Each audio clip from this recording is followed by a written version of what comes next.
Hello and welcome back. All right, today I'm going to do a short introduction to growth. I think it's kind of hard to believe that it took until episode 25 for us to dive into growth in a webinar series called The Value of Growth. But in the first 24 lectures, I had to really set up really the framework so we can talk about growth specifically. We started the lecture series talking about market efficiency. The goal of those lectures was to establish a working definition, I think a robust definition of price. Price is the consensus estimate of value. And we're going to need that as a primary tool. It's effectively the consensus estimate of future cash flows discounted back. I mean, that's kind of the key. But price, we had to establish price because we're going to use price to determine enterprise value. And from enterprise value, we're going to then determine the market implied value of growth. We then shifted to valuation. And in valuation, the goal was really at the end of the day is to create a definition of a steady state, no growth value. So future cash flows. What would be the value of those future cash flows if they were steady, they lasted forever, but did not grow? And the definition of that is earnings power value. Now, as I said, price is the consensus estimate of future value, all cash flows, and we can use a DCF to model it. Now, in reality, we're using a reverse DCF, but I kind of slipped that in. So once we got into valuation, it was really use a reverse DCF, carve out this steady state, no growth cash flows. What would that be worth? And it ends up that's a fairly easy valuation exercise. We can use the perpetuity valuation formula, and we create something called earnings power value. All right, so those are the two key building blocks. Then what I wanted to talk about is if some of the cash flows, that steady state cash flows, are being generated by excess returns, then we really have to talk about competitive advantage and really sustainable competitive advantage. And the reason we need sustainable competitive advantage is we're looking at future cash flows. So really all we've done in the first 24 lectures, hard to believe, was establish that price is the consensus estimate of value. We then establish, using a DCF, that earnings power value is a steady state, no growth value. But we then we had to evaluate is what part of that cash flow from the earnings power value is coming from excess returns. So then we have to establish a definition of sustainable competitive advantage. That's primarily what we've covered. And then when we roll all that together by using price to calculate enterprise value, that is the market implied value of all cash flows. We know that earnings power value is the market implied value of a steady state, no growth cash flows. So the difference between enterprise value, all cash flows, earnings power value, steady state, no growth cash flows, that gap has got to be market implied value of growth. Market implied in that it's derived from enterprise value. The equity portion of the enterprise value is a market implied value of all cash flows. So when I take the market implied value of all cash flows, enterprise value, subtract from that earnings power value, which is a steady state, no growth, a value of cash flows, then the difference is the market implied value of growth. So that's how we get to the value of growth. So today what I'm going to do is a brief, other than this introduction, a brief discussion setting up growth. And then in the next lecture, we'll really dive into growth. All right, let's get started. All right, so this is our layers. We established this, we call this the Italian cookie. Italian cookies actually have yellow, but yellow doesn't show up well on PowerPoint charts. All right, so the first layer of value is invested capital. We talked about that. The second layer of value is that present value of competitive advantage. That's that layer that requires us to think through the sustainability of the competitive advantage. And then the top layer is the market implied value of growth. In the growth lectures, although not today, I'll explain why that curve rolls over.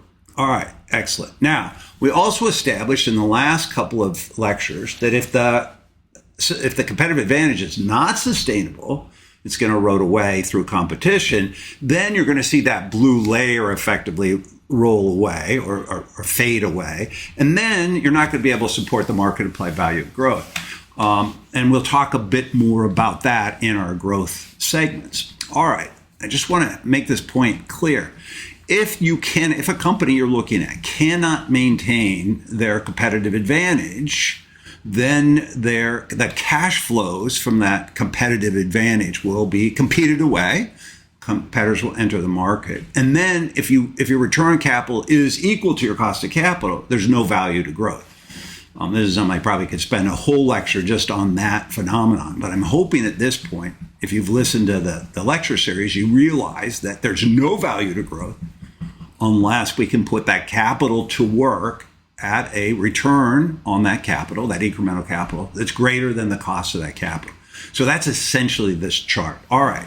So that's why we established that if the company does not have a sustainable competitive advantage, ultimately there'll be no value to growth. That whole base, the light blue base, the present value of competitive advantage, will erode away, and collapse on top of that will be growth. Really important. All right, when we start talking about growth, I think there's an important realization that we humans, I put myself in that camp, are not good at compounding, and growth is effectively a compounding formula. It's an exponential. And therefore, this exercise I really like, which I got from Michael Mobison many years ago, is just in your own mind, don't use your phone or your computer. It's cheating. You'll get the answer, but you won't learn anything from the exercise. So take a moment. I'm going to just keep talking. And I want you to do is, in your mind or on a piece of paper, calculate how much $1 would be if it compounded at 2% for 20 years.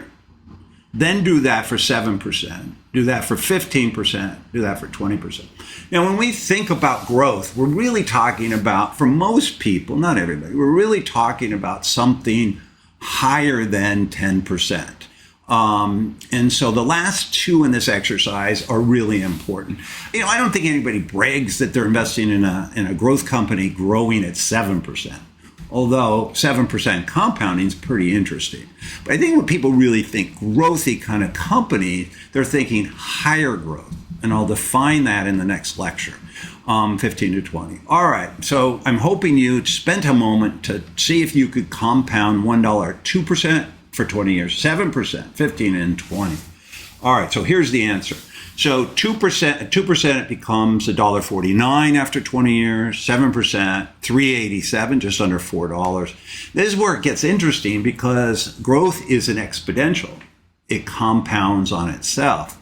So 15%, it becomes $16 in 20 years, and at 20%, it becomes almost $40. Now, this might not seem like a lot, but let's just look at it, and let's just start with market capitalization of $100 million. And then you can see is that you get 1.6 billion or at 15%, and then you get to 3.8 billion at 20%. So big numbers, big percentages compounded for a long time result in very large numbers. So when you start thinking about growth, you want to be careful a bit about just copying right in your Excel spreadsheet with a very high growth rate. I think I'd just be a bit careful. I'm gonna give you some base rates momentarily. So that's really the point of that quick exercise. All right. In 2010, a guy named Chris Zook and James Allen published a book called Profit from the Core from Bain and Company. And in the first part of the book, they talk about a study they did where they looked at a 10-year period, 1998 to 2008, and they studied 2,000 companies. And now, the key, I just meant to say this, 1998 to 2008, kind of a funny period, but remember that at the end of 2008, we had the financial crisis in the US, so it kind of messed up the numbers in 2009. That was an exogenous hit, exogenous hit to the company. So I think they backed it up by 2 years. All right, 2,000 companies, 12 countries, initial revenues in excess of 500 million. So not tiny companies, but also, gave them some room. And then they walked through sort of the results. All right, they set themselves 3 hurdles that they were curious. 5% real and inflation-adjusted sales growth. That's your top-line growth. A lot of people think of that as growth. You really want to think about profits as your growth. So the next hurdle was 5% real earnings growth. So 5% revenue growth is great, but if it doesn't translate into earnings growth, it's somewhat less interesting. And then the last one is total shareholder return in excess of the cost of capital, which I think was interesting. All right, let's take a look at the results. Now, each one is a subset of the other, not additive, subset. So 24% of the companies, so right around 500 companies of the 2000, showed more than 5% sales growth compounded over that 10-year period. Now, 5.5% sales growth, that's, wow. And we just talked about it. It's hard to brag that you're a growth company and only growing 6 or 7%. So it's interesting that only 24% of the companies in their study achieved a growth rate of more than 5.5%, inflation adjusted, so real growth. The group gets even smaller when you add the second hurdle, which is 5.5% profit growth. So it's 17% is 17%, a subset of the 24%. So 8% of the companies produce sales growth, but not earnings growth. So 17% of the total population had profit growth of greater than 5%, and only 12% of the companies earn their cost of capital for the entire 10 years. 12%, that's it. So 1 in 8. And remember, what we're talking about is 5.5% revenue growth, 5.5% earnings growth. These aren't huge, shouldn't be huge hurdles. And then earn greater than their cost of capital. It's only 1 in 8. It's pretty amazing. When the authors bumped the hurdle rate to 8% annual growth, the number of companies drops to 9%. So you could see that as we get that growth rate higher and higher, it's even a smaller group of companies that will fit our hurdle. Now, interesting, that book was the second edition of a book that the same authors published in February 2001, which was the original Profit from the Core. And in that period, they studied 1,800 companies, 1990 and 99. Now, keep in mind, that was an excellent economic growth period on the planet. So that was very favorable.